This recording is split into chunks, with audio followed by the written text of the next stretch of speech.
Okay, so I swore to myself this time I would document the process, so I'm gonna do it. I've never done this before, but we're gonna try it anyways. So I got myself a 1977 International Scout, which is something I've always wanted. I've restored 2 cars previously from varying states, 1966 Impala and a 1978 K20 truck. I bought this vehicle on Craigslist and did a sight unseen, order it from a guy who's a really cool sounding dude out in Fort Collins, and I'm in Boise, Idaho, and so there she is. And so far everything he told me about the truck was correct.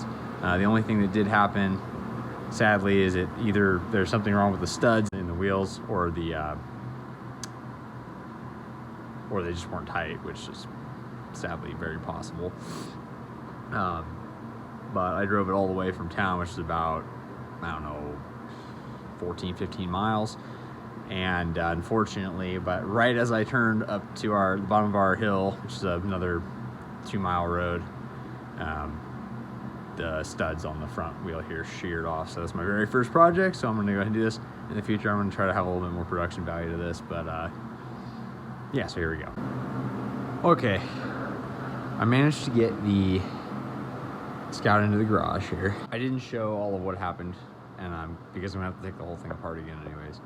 So basically I got it apart and it looked a little worse than it actually originally appeared to be.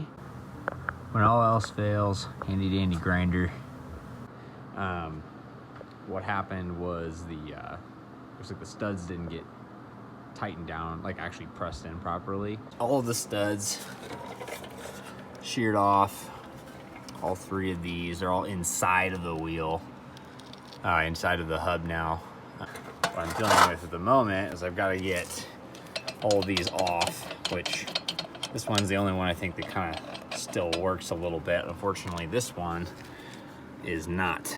So most of them are loose, which is why I couldn't get like that one off. But there's actually same issue in the rear. I think I've got those pressed in properly now, but I'm probably gonna just take apart both of these wheels at some point pretty quick on here. And the front rotor actually is gonna have to be replaced because it did break out part of the rotor, so that's a kind of a bummer. But and then the press, all of the studs are all warped and messed up now, so this whole hub actually has to get replaced, which is also a bummer. But